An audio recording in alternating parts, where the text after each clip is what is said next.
just aren't ready. Their will is on the sky high, and they just don't want to give up.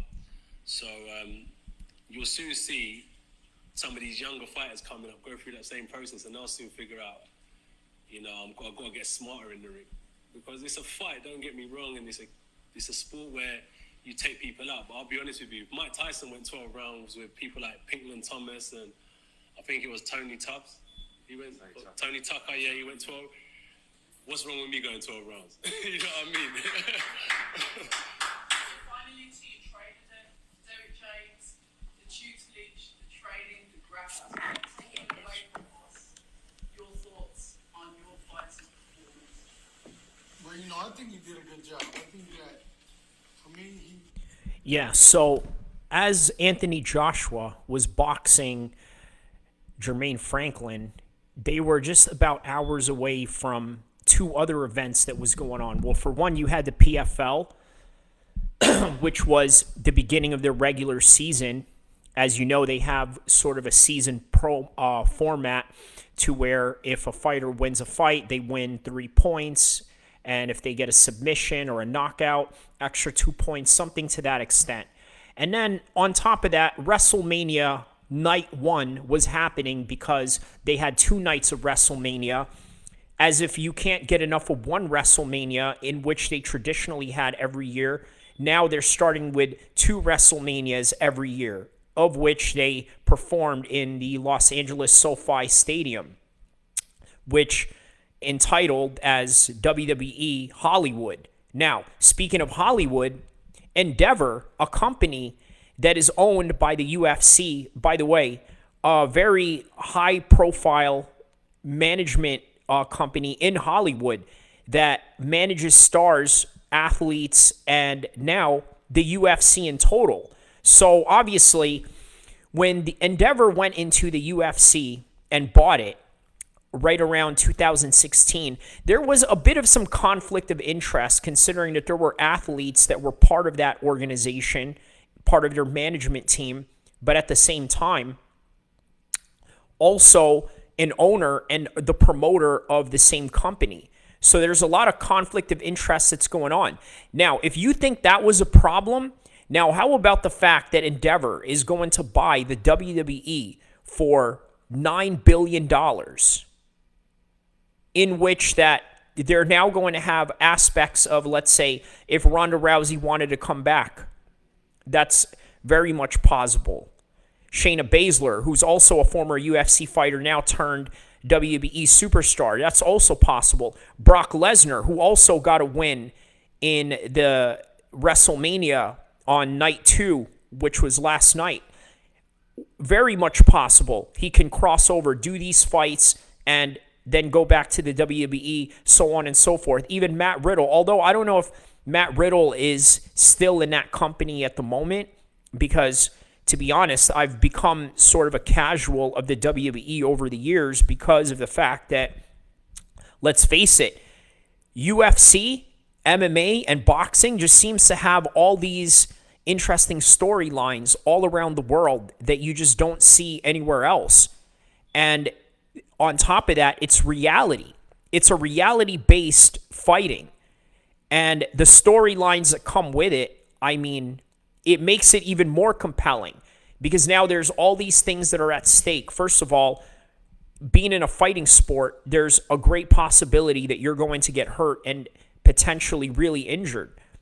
So that is a high stake enough. Now you add on to the fact that these guys are talking about each other's families, talking about each other's kids, and then they bring into these personal beefs that they have going on to the forefront and then just create a story out of it. It was just very compelling. It's like I'm thinking to myself, I don't have time to watch WWE, but on the low, WWE has become a lot more of the Attitude Era now than it ever was before. Because if you notice, one of the biggest complaints that a lot of the hardcore wrestling fans have had over the years was the fact that the WWE was becoming PG-13 in comparison to the height of their popularity in the Attitude Era of Stone Cold Steve Austin, D-Generation X, NWO, and all these other characters that had quite an edge to them that reflected everything that was great about the late 90s and the early 2000s and so on and so forth. Well, speaking of the early 2000s, that was one of the era where the WWE had the deepest roster. And why do I say that? Because they had a roster from which they bought WCW superstars, ECW superstars, and all these other organizations to merge into this big monopoly of a wrestling company. Now, they had at one time the NWO mixing in with DX. They had DX mixing with all these WCW stars such as Eddie Guerrero, Dean Malenko, all these guys, Stone Cold Steve Austin mixing it with the likes of Goldberg, and then Goldberg mixing it with the likes of these new generation guys, which was Brock Lesnar at the time when he was a rookie in the WWE after he had finished his college career and then signed with them. So it was one of the deepest rosters in the WWE's history. Nowadays, you can absolutely say that because let's name some names. Logan Paul, Bad Bunny, and then on top of that, you have Roman Reigns, who is red hot in that particular combat sport or sports entertainment entity and what have you. On top of that, you have John Cena, who also made an appearance in the WWE, lost his matchup in a United States championship match against Austin Theory. And then you had the likes of, let's say, Ronda Rousey, who's also part of the mix, and then Brock Lesnar, who's still in there.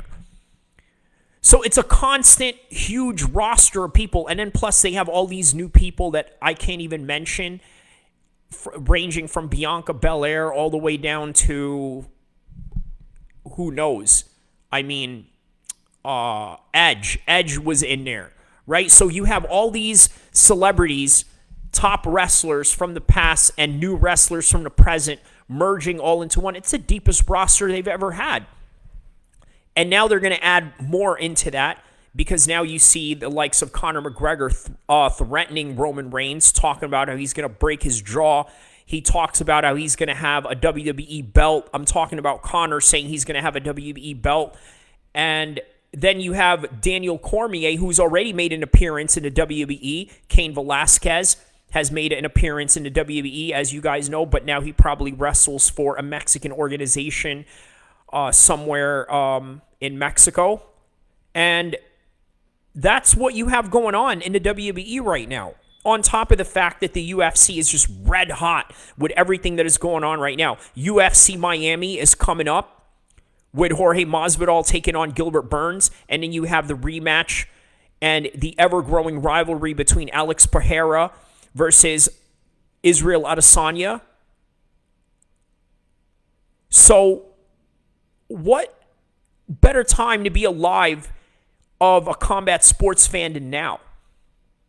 It's amazing. It's exciting. But there's going to be a lot of implications that are going to go along with it. Because here's some questions that I want to ask that I don't really have the full certainty about. Are they going to have guys in the WWE come in and fight like the way that they did in Japanese pro wrestling and into Japanese MMA? Because in Japanese mixed martial arts and pro wrestling, it's almost like the lines are blurred with reality in terms of the fact that a lot of respected pro wrestlers in Japan had to have some kind of passage of going in there and fighting in the cage or in the ring just to show that they are tough and just to show that professional wrestling is a combat sport, if not a martial art in and of itself. Well, are we going to see another situation of a CM Punk come into the mix where some of these fighters want to try their luck? They want to see what they're made of and possibly get into matchups that may be favorable to them or maybe not favorable to them, but perhaps maybe favorable to, let's say, an athlete that is not really well known, not really that well spoken, doesn't really have all the notoriety in the world. So what if you wanted to promote an upcoming heavyweight and get him in there to fight somebody like Roman Reigns? So these are all the crazy possibilities that are going on in combat sports at the moment. But that's why they call it the theater of the unknown. We'll see what we'll have to do, and we'll see what's going to come out of this in the developing times. Enjoy the fights.